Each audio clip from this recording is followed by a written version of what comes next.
अच्छा असद भी इस टाइम पे सबसे हॉट टॉपिक जो है जी वो इंजीनियर मोहम्मद अली मिर्ज़ा का है जी। एक तो कंट्रोवर्सी पर बात करेंगे लेकिन स्टार्ट करते हैं इस टाइम पे किन हालात में है वो फैमिली से आपकी बात हुई उनके जो करीबी लोग हैं उनसे आपकी बातचीत हुई मेरे अली भाई के स्टूडेंट से बात हुई जो एकेडमी चलाते हैं तो इस वक्त वो आई बिलीव झेलम जेल के अंदर हैं और जब हमने कल वीडियो क्लिप रिकॉर्ड किया था तो तब तक 3 MPO के ऑर्डर में वो ज़ेर हिरासत थे। अब उनके ऊपर 295C का मुकदमा दर्ज हुआ है और आई बिलीव पीका का भी ऑर्डिनेंस लगा है। ज़ाहिर पीका का ऑटोमेटिक लगना है बिकॉज वो इंटरनेट के ऊपर चीज़ थी और अब वो मामला प्रोसिक्यूट होगा। अच्छा अली भाई के पास वकला भी हैं, मैं आपकी ऑडियंस को बताना चाहूँगा उनके पास शागिर्द भी हैं वहाँ पे अल्हम्दुलिल्लाह बिल्कुल खैरियत से हैं। वैसे वो दिलेर आदमी है तो कोई ऐसा मामला नहीं है कि उनके पास रिसोर्स नहीं अवेलेबल। हर किसी का जो उनसे प्यार करता है चाहते हैं कि वो कोई मदद करे तो सर आप अपने घर रहें, वो अपनी मदद आप अल्हम्दुलिल्लाह कर सकते हैं। उनका पहला मुकदमा नहीं है, उनके ऊपर पहले भी कई मुकदमे हुए हैं। वो कोर्ट ऑफ लॉ के थ्रू ऑपरेट करते हैं। इवन जो उन पर 5 जानलेवा हमले हुए थे तो वो भी उन्होंने मैटर्स लीगली रिजॉल्व किए थे। अच्छा उन पर पहले भी 295C लगी है या फर्स्ट टाइम लगी है ये? उन पर पहले भी ब्लास्फेमी की चार्ज लगी थी, उसकी एग्जैक्ट दफ़ात मुझे याद नहीं है, अगर आप रिसर्च करके यहाँ पर डाल देंगे तो मुनासिब होगा। और उस केस को वो फाइट कर रहे हैं। 295C का मुकदमा अगर आपके ऊपर होता है this is not a death sentence. मेरा पाकिस्तान के कानून के मुताबिक इख्तियार है कि असदुल्ला तारिक अपने होशो वास में अली भट्ट पे कोई भी मुकदमा इनिशिएट कर सकता है अगर मुझे लगता है उसने कोई क्राइम कमिट किया है। पाकिस्तान का कानून अली भट्ट को ये इख्तियार देता है कि वो मुकदमा फाइट करे। अली भाई कोर्ट और रूल ऑफ लॉ में बिलीव करते हैं। अगर उनके खिलाफ 295C का मुकदमा दर्ज हुआ है वो उस केस को फाइट करेंगे। जजेस थ्रू प्रॉपर लीगल प्रोसीजर उस पर फैसला करेंगे। अगर वो फैसला किसी पार्टी के पसंद का नहीं है वो उसको अपील करेगा और ये मामला all the way to supreme court जा सकता है। ना अली भाई फ्लाइट रिस्क है, ना उनके कोई इतने वसाइल हैं कि वो मुल्क से गायब हो जाएंगे और ना ही डिस्पाइट उनको मुल्क छोड़ने की ऑफरें बड़े बड़े अमीर लोगों से उन्होंने हमेशा रिफ्यूज़ की हैं और उन्होंने तो पब्लिकली अनाउंस किया हुआ है कि मैंने ये मुल्क नहीं छोड़ना, मैंने इन लोगों को मुल्क छुड़वाना है। किन लोगों को? जितने भी ये मौलवी हजरात एक मोनोपोली बना के बैठे हुए थे जिनको वो बाबा परस्त कहते हैं, ठीक है, ये उनके अल्फाज में नकल कर रहा हूँ, मेरे पे 295 ला देना थोड़ी मेहरबानी, ठीक है।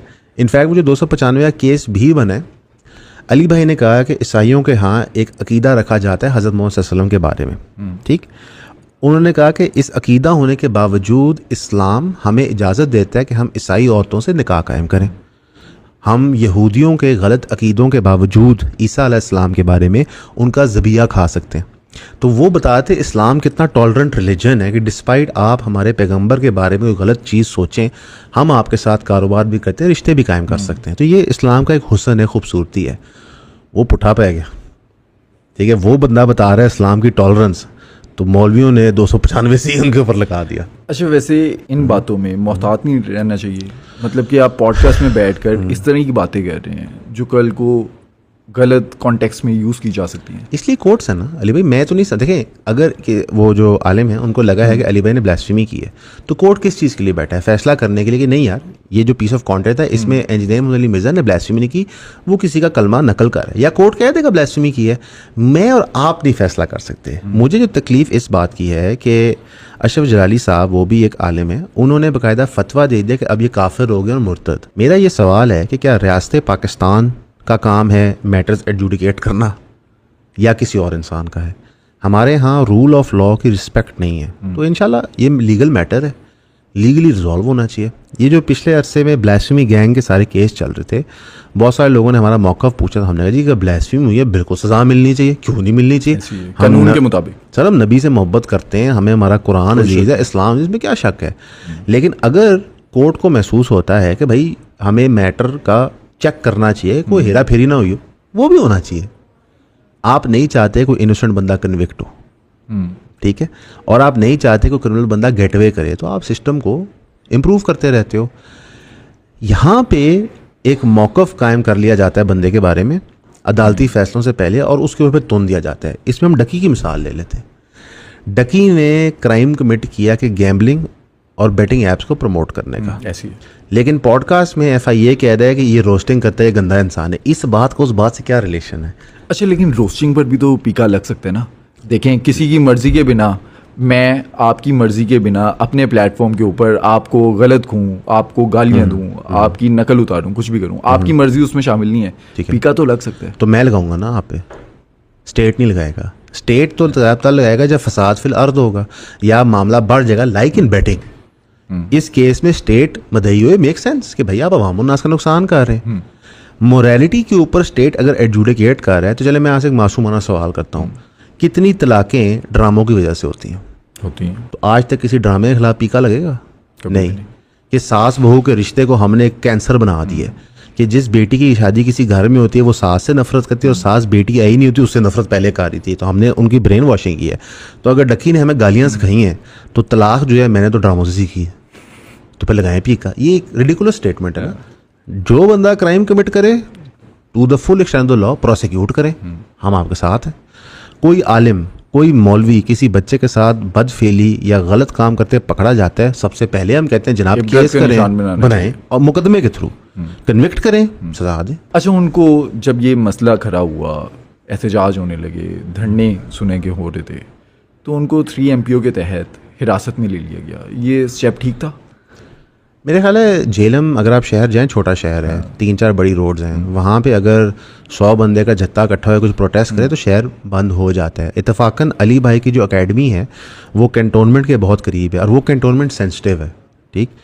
तो आई बिलीव 3 MPO के तहत उनको अरेस्ट करने से कम उस वक्त उन्होंने उस इलाके में अमन कायम कर दिया। बिकॉज होता क्या है, और जो 3 MPO का कानून भी है कि आपने अवामुन नास की सिक्योरिटी देखनी होती है। हो सकता है अली भाई मेंटली प्रिपेयर्ड हो जत्थे के लिए, जत्था प्रिपेयर्ड हो, लेकिन जो वहाँ पे हज़ारों लोग रहते हैं वो तो प्रिपेयर्ड नहीं है ना।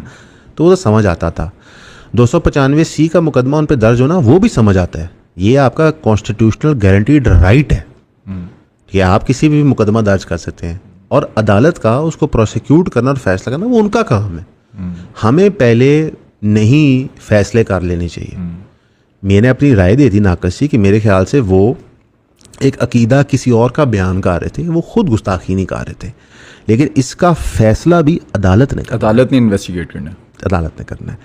उससे पहले जब आपके रिलीजियस स्पीकर्स, प्रीचर्स फतवे दे देते हैं तो वो लोगों को मोटिवेट करते हैं। और याद रखिए ये वो बंदा है जिस पे ऐसे मोटिवेटेड 5 जानलेवा हमला हुए हैं, एक नहीं 5, कि किसी के बयान से मोटिवेट करके बंदे ने कार्रवाई एक्टिविटी इन पे परफॉर्म कर दी।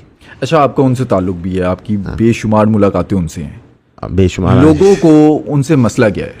लोगों को उनसे क्या मसला है, या ज़्यादा वायरल हो गए हैं? 2 मसले हैं। एक जो मोनोपोली थी रिलीजियस एजुकेशन पे, वो जिन लोगों के हाथों में थी उन्होंने उसको हेविली मोनेटाइज किया हुआ था, सारों ने नहीं, काफ़ी सारों ने, ठीक। उन्होंने उनके बिजनेस मॉडल्स को हिट किया। दूसरा, अली भाई की जो चर्ब ज़ुबानी है, उनकी एबिलिटी टू स्पीक है, वो वाकई इम्प्रेसिव है, ठीक। उसकी वजह से उन्होंने अपने आप को 7-8-10 साल में बहुत ग्रो किया, बड़ी मेहनतों के साथ, और वो किसी का कोई लिहाज नहीं रखते।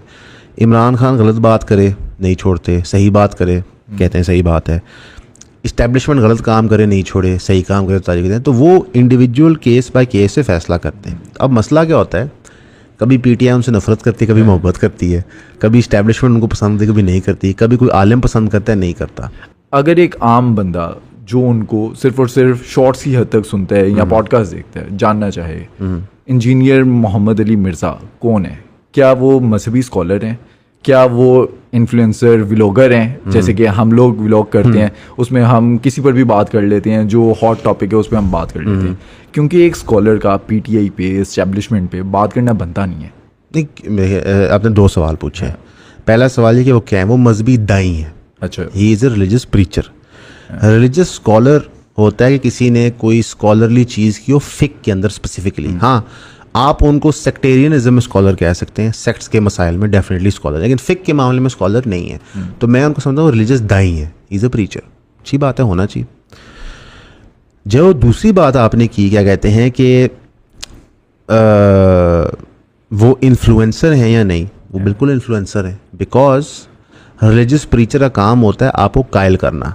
उनका टूल है सोशल मीडिया, वो डोर टू डोर नॉक नहीं कर रहे, मस्जिद उन्होंने बनाई नहीं, तो उस सेंस में वो इन्फ्लुएंसर है। जिस तरह मैं समझता हूँ कि हर रिलीजियस प्रीचर को इन्फ्लुएंसर होना चाहिए, he is suppose to influence you towards good. उसने आपको कायल करना है कि मस्जिद आओ, नमाज पढ़ो, तो वो इन्फ्लुएंसर है। हाउएवर उनकी जो फ़िक्र है और जो उनकी सोच है वो टोटली आखिरत ओरिएंटेड है। उन्होंने इस चीज़ को मोनेटाइज नहीं किया हुआ, इससे उनकी कमाई नहीं आती। जो उनकी पेंशन है उससे उनका घर चलता है, और जो उनके भाई खर्चा वालदैन के लिए इंग्लैंड से बेचते हैं उस पर चढ़ता है। बच्चे उनके सरकारी स्कूलों में पढ़ते हैं। मकान उनका छोटा सा है। मकान के ऊपर अपनी रिटायरमेंट पे उन्होंने सोलर लगाया था और एक कोठी बनाई थी इस्लामाबाद में रिटायरमेंट के प्लॉट के ऊपर, जिसका किराया उनको आता है। ये उसकी टोटल ज़िंदगी है। तो मेरे और आपके इन्फ्लुएंसर वाले उसके मसले नहीं है कि इस महीने रेवेन्यू 10 लाख होना चाहिए, 12 होना, नहीं, इज़ नॉट कंसर्न। उनकी आप अकेडमी जाएँ, हर इतवार को ऑन एवरेज 300-350 बंदा आता है। समोसे मिलते हैं उन्हें, समोसा चाय, और वो रेवेन्यू आता है। एक बेसिक ऐड होता है यूट्यूब का, नॉट वीडियो ऐड, वो थंबनेल ऐड होता है, ठीक है, जिसके वो कंट्रोल कर सकते हैं कि उस पर इश्तिहारात क्या आएंगे ताकि कोई गंदी फोर्स चीज़ ना आए। उस रेवेन्यू से वो किराया पे करते हैं उस जगह का, फ्री में नहीं है। उसका बिजली का बिल पे करते हैं, जो वहाँ पे एक क्लीनर है उसके पैसे देते हैं मेरे ख्याल से, और चाय और समोसे का खर्चा देते हैं। एक टगा वो अपने घर नहीं लेके जाते। उन्होंने पूरा जो बिजनेस मॉडल था क्लर्जी का री इन्वेंट कर दिया। उसने कहा मैं पैसे को नहीं लूँगा, ये करूँगा, मैं आखिरत के लिए करूँगा। ज़ाहिर है वो अट्रैक्टिव होता है इंसान के लिए यार, कि एक बंदा इतना स्पिरिचुअली साउंड है कि ये सब कुछ कर रहा है। तो इन पर्सपेक्टिव्स में अली भाई को हज़म करना बहुत सारे लोगों के लिए बहुत मुश्किल था। इस टाइम पे वो परेशान है? नहीं, वो दलेर आदमी है, चीज़ नहीं रहता। वो 5 जानलेवा हमले हुए थे। हमले के दौरान परेशानी होती है, लेकिन जब हमले से आप बच जाते हो तो घबराहट नहीं होती। मेरा ख्याल है जब उनको 3 MPO की तरह अरेस्ट करने आएंगे शायद दिल में कोई घबराहट हुए, लेकिन उसके बाद क्या घबराहट नहीं, जेल में बैठे जब फिट आदमी है। अच्छा, रिसेंटली हमने देखा था रजब भट्ट, उस पर भी 295A लगी थी। उसने खुद को कह दिया कि मेरे पर C भी लगी है, लेकिन A लगी हुई थी। बेवकूफ़ आदमी है। उसकी 295A और अली भाई की 295C, कोई फ़र्क देखते हैं आप? मिसाल के तौर पे कि उसने नाजेबा कलमात अता फरमाए थे हज़रत अमीर मुआविया रज़ी अल्लाह अन्हु के बारे में, बिल्कुल, और यजीद के थ्रू उन्होंने किए थे, बिल्कुल गलत किए। उसके ऊपर मुकदमा बनाए, मुकदमा चलाएं, ठीक है। मुकदमे का जो कंक्लूजन आएगा तब की तब बात होगी। अगर आप उसको इसलिए पुट डाउन कर रहे हैं क्योंकि उसका कंटेंट आपको अश्लील लगता है और ये बहाना बनाना, तो ये गैर मुनासिब बात है। और फिर तौहीन सहाबा हो, तौहीन अंबिया हो, तौहीन हज़रत मोहम्मद सल्लल्लाहु अलैहि वसल्लम हो, कुरान की तौहीन हो, ईसाइयों की तौहीन हो, उनकी किताबों की तौहीन हो, ये सब गलत है। ये नहीं होना चाहिए, इसमें तो कोई शक दो राय नहीं है। तो कोई बंदा ये करता है और उसकी माफ़ी भी नहीं मांग रहा, माजरत भी नहीं कर रहा। जैसा मुफ्ती तारिक मसूद साहब पे एलिगेशन लगी, उन्होंने माफ़ी मांगी। जुनैद जमशेद साहब पे लगी, उन्होंने माफ़ी मांगी। कई लोगों से हो जाता है यार, जब आप इतना कंटेंट बना रहे हो, इतनी बात करते, तो कहीं ना कहीं गलती हो सकती है, तो वो गुंजाइश तो रहनी चाहिए। लेकिन अगर बंदा नहीं माफ़ी मांग रहा, मुकदमा होना चाहिए। मुकदमे का जो रिज़ल्ट आएगा मैं और आप बैठे। मेरा ये ख्याल है कि हमने ये अस्यूम कर लिया है कि रियासती अदारा जैसे कोर्ट है वो कोई काम नहीं करेगा, हमारा उसमें कोई ट्रस्ट या फेथ नहीं है। कुछ रियासती इदारे की भी गलती है, हिस्टोरिक फ़ैसलों से, डिलेज से, आप तारीख पे तारीख वो जो डायलॉग है चल रहा होता है वहाँ पे, तो अवाम और कोर्ट्स में एक गैप आ गया है। इस गैप को फिल करते हैं ये विजिलेंटी ग्रुप्स। अच्छा, इस टाइम पे अली भाई जो हैं वो माफ़ी मांग कर ये जो अभी स्टोरी चल रही है इसको एंड करेंगे या अदालतों में फेस करेंगे? नहीं, आई डोंट नो, मेरा नहीं ख्याल अदालतों में जाएंगे, मेरा ये ख्याल है। बट मेरी अली भाई से बात नहीं हुई। लेकिन टाइम ज़्यादा नहीं लग जाएगा? लगे। उस बंदे ने अपनी नौकरी के पीक में सरकारी प्रेशर से नौकरी से रिटायरमेंट ली, ठीक है, कि मैं फुल टाइम अपनी ज़िंदगी कुरान और सुन्नत की तालीमात लोगों को पेश करूं। उसको पैसों और टाइम की तो टेंशन नहीं है। अपने दिमाग में वो एक अक्सर अली भाई वीडियोज़ में कहते हैं कि मैं चलती फिरती 302 हूँ, ठीक है। तो वो तो मेंटली प्रिपेयर्ड हैं इस चीज़ के लिए। बाकी मेरा ख्याल है कि जो उनका पर्सपेक्टिव है कानून का, वो केस फाइट करेंगे। हाँ, अगर उनको लगता है कि उन्होंने गलत बात की है तो सबसे पहले माफ़ी ही मांगते हैं। एक दफ़ा जो बरेलियों के बहुत बड़े दाई हैं उनके बारे में उन्होंने एक बात की थी, जो बाद में जब क्लैरिफिकेशन हुई तो पता चला कि ये बात उन्होंने नहीं की थी, मनसूख हुई थी। अली भाई ने पुरानी वीडियो भी डिलीट की, पब्लिकली माफ़ी भी मांगी। तो अगर उनको लगता है उन्होंने कोई गलत काम किया या आप उनको दिखा दें उन्होंने गलत काम किया, वो सबसे पहले माफ़ी मांगते हैं। अली भाई की मानने वाले, सुनने वाले, फैंस भी आप कह सकते हैं बहुत ज़्यादा हैं। अच्छा, अब जो दूसरे लोग हैं जिन्होंने मुकदमा करवाया, उनकी भी अच्छी खासी ऑडियंस कह लें, मानने वाले कह लें, तो ये आमने सामने नहीं हो जाएंगे? हालात ज़्यादा ख़राब नहीं हो जाएंगे? सबसे पहले कोई बंदा जिसने अली भाई का कंटेंट देखा है और उनका इस्लाम का मुकदमा सुना है तो वो अली भाई का फ़ैन नहीं होगा, वो इस्लाम का फ़ैन होगा, क्योंकि अली भाई अपनी शख्सियत को सामने नहीं रखते, वो कुरान और सुन्नत को रखते हैं। अली भाई का जो दलील है कुरान और सुन्नत से आता है, वो अली भाई की दिमाग में दाखिल नहीं होता, नंबर 1। नंबर 2, जो उनके मुखालफीन हैं इस केस के अंदर, वैसे तो मैं नहीं समझता कि मुसलमान इस केस के अंदर जो मुखालफीन हैं वो भी इस्लाम का नक्शा सामने रख रहे हैं, ठीक है। सो ये एक रिकन्सिलिएशन होनी है कि जनाब कौन कहाँ पे किस तरह दुरुस्त है। फॉर एग्जांपल मेरा एक मासूमाना सवाल है, जेन्युइन, गुस्ताखी क्या होती है? एक कार्ड है उसके ऊपर लिखा हुआ है मोहम्मद असदुल्ला तारिक गुलजार, विजिटिंग बिजनेस कार्ड्स होते हैं, वो कार्ड ज़मीन पे गिर जाए, उसे मोहम्मद लिखा हुआ है, क्या ये गुस्ताखी होगी कि नहीं? आपके ख्याल से ये होगी कि नहीं? बेदबी होगी। ठीक है, इस पे मुकदमा हुआ हुआ है गुस्ताखी का, इस कार्ड वाले इंसिडेंट पे, ठीक है। हमारे यहाँ गुस्ताखी की डेफिनेशन क्लियर नहीं है, अवामुन नास को नहीं पता क्या गुस्ताखी है, ठीक है। देखिए, आप एजुकेट करें लोगों को कि भाई ये चीज़ गुस्ताखी है, ये चीज़ गुस्ताखी, लोग नहीं करेंगे यार। इस मुल्क में हर एक मुसलमान नबी सल्लल्लाहु अलैहि वसल्लम से कितनी मोहब्बत करता है, लोग दीन के लिए अपनी जानें देने को तैयार हैं, चाहे अफ़गान मुजाहिदीन का साथ देना हो, कश्मीरी मुजाहिदीन का साथ देना हो, लोग अपने जानो माल दाव पे लगाते हैं यार। हम लोग नबी से, इस्लाम से बेपनाह मोहब्बत करते हैं, ठीक है। लेकिन अगर एक चीज़ हमें पता ही नहीं है गुस्ताखी क्या है, तो भाई अगर कोई गलती से कर रहा है तो उसको आप समझाएं कि भाई ये गुस्ताखी आपने ऐसे नहीं करना। फिर हनफी फ़िक़्ह के मुताबिक जहाँ से हमारा कानून आता है मेजॉरिटी, क्योंकि यहाँ पे हनफी हैं ज़्यादातर, बरेलवी और देवबंदी हनफी ही हैं बेसिकली। इवन जो अहमदी गुलाम अहमद दज्जाल के फॉलोअर नॉन मुस्लिम हैं, वो हनफी स्कूल ऑफ लॉ फॉलो करते हैं। तो यहाँ पे हनफी स्कूल ऑफ लॉ राइज है।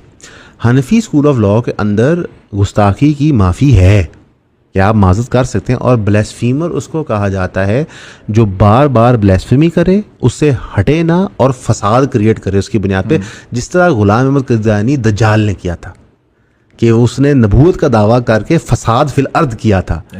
उसको सजाए मौत मिल सकती है, उसके खिलाफ उस वक्त का काजी मुकदमा करके चलाता, ठीक है। तो ये डिफरेंस तो है। तो जो हमने जिस तरह 295A, B और C बनाया हुआ है, कितने बच्चों को पता है उसमें क्या लिखा हुआ है? नहीं पता, किसी को नहीं पता। रजब भट्ट को नहीं पता था। हाँ। साहब सबसे बड़ा इन्फ्लुएंसर सोशल मीडिया का पाकिस्तान का, ठीक है।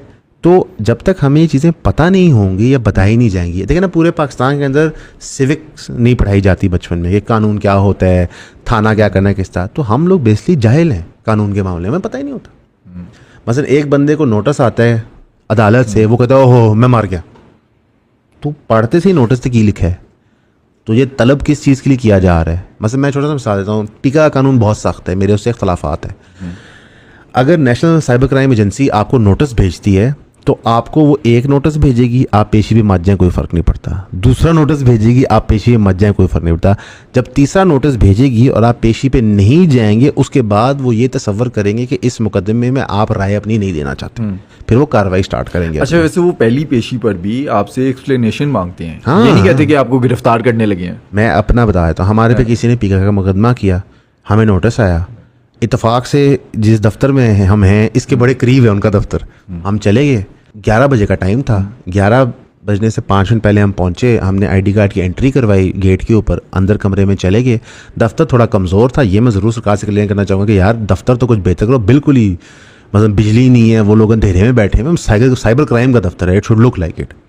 खैर हम अंदर चले गए, 11:05 पे हमारी बारी आई।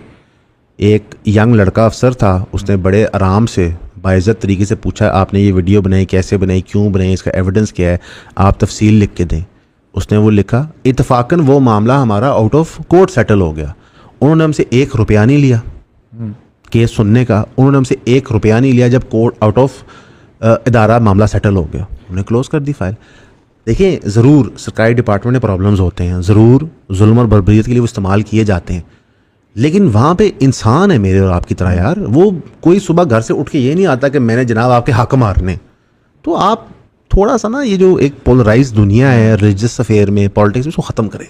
हम सब इंसान हैं यार, लाइक मैंने भी इधर ही मरना है, तूने भी इधर ही मरना है। हम एवं ईंटें उठा के दूसरे के सर फाड़ने को तैयार हैं, क्योंकि लेट से मैं PTI हूँ, तुम PPP हो, या मैं PMLN हूँ, तुम JUIF हो। वो सर हमारे मालकान ने बाहर चले जाना है, हम यहाँ मार जाएंगे। तो थोड़ा सा हमें काम डाउन करना है, डीप ब्रीथ करना है, एक दूसरे की बात सुनने की हमें बर्दाश्त होनी चाहिए।